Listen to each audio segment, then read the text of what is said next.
What's up everyone, it's Alex. Answering more Continental GT 650 questions again, let's do it. This time I was specifically called out on not answering some very important key questions on my previous Continental GT answer question videos. So these very specific questions were asked by a viewer named Mattia or Mattia, I'm not really sure how to pronounce it. If I got it right, great. If I didn't, sorry. But the comment they left was, okay, but you didn't tell me, and then a series of questions. Have you found the riding position harsh in the long run? Do the brakes keep up after 9 months? How's the fuel economy, real numbers? Have you done any mods you thought were actually necessary? And what would you change about the bike now that you've experienced it for some time? Make another video so I can watch that too. Okay, you asked for it, here you go. I'm gonna do them in order. More Continental GT 650 questions, let's do it right now. Number 1. Have you found the riding position harsh in the long run? Short answer, no. I've had a couple instances where I've ridden the GT 650 for several hours in a row. For me and my body type and the way that I fit on a motorcycle, I find it to be quite comfortable for extended riding sessions. That being said, it is a cafe racer styled riding position. So for some riders, especially riders taller than me that have long limbs and are lanky, that is not going to be as comfortable as say an upright standard riding position. So, I do not find the riding position harsh for extended riding periods, but I'm a smaller to average sized jockey of a little man. So, to me, it's very, very comfortable. Your mileage may vary on that. You're just gonna have to ride it for extended periods and see how it feels to you. It is a cafe position. It's not a super harsh cafe position, but it is a cafe position, so especially taller riders probably are not gonna be as comfortable on it for long periods as I am. Number 2, do the brakes keep up after 9 months? In my experience, yes. I have not had any issues with the brakes. The stopping power is still plenty adequate for what they are, and I have plenty of brake pad left. I have not had to put new pads on it, and I have not experienced a tremendous amount of pad wear after over 9 months of ownership. As a matter of fact, let me show you. I don't know how well you guys can see it, but I'm laying on the ground for you right now.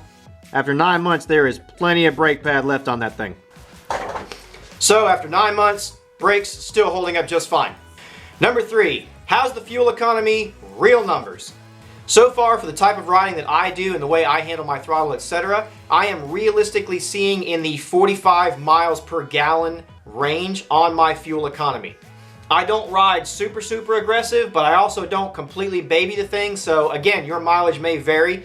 If you ride much less aggressive than me, you might get better. If you're a lot more aggressive than me, you might get worse, but and generally speaking, I am getting somewhere in the neighborhood of about 45 miles to the gallon average when I ride my GT 650, real numbers after many tanks of gas now. Number 4, have you done any mods that you actually thought were necessary? No, I have not done any mods that I thought were completely necessary. I changed out my mirrors for a bar end because I just really like CRG lane splitter bar ends on my cafe style motorcycles. It was not necessary, but I do really like to do that. Other than that, I have basically not messed with the thing at all. I just do my maintenance and I just ride it. I have not done any mods that I thought were absolutely 100% necessary to my enjoyment of the motorcycle. The exhaust for it is inexpensive, so if someone really wants to do an exhaust, go for it. It does sound better with the exhaust on it.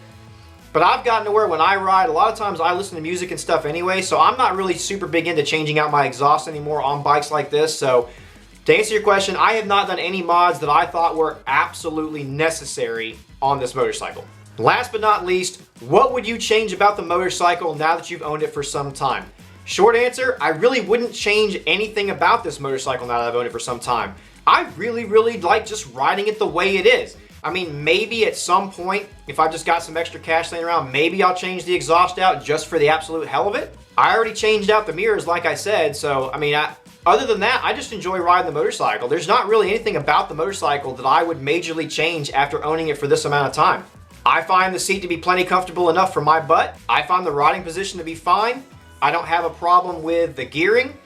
I don't have any desire to change out my sprockets or anything on it. The suspension is plenty adequate for the type of riding that I do with it in the real world. The brakes are plenty adequate for the type of riding that I do with it in the real world. So at this point, I can't think of anything major that I would just absolutely have to change on this motorcycle now that I've owned it for this amount of time. So I hope that answers your questions. Obviously, as you can see, if you have more questions that I did not get to, put them in the comments. If I see them, I will get to another video where I will answer more questions on it. So that's it for now, guys. I'm Alex. Peace.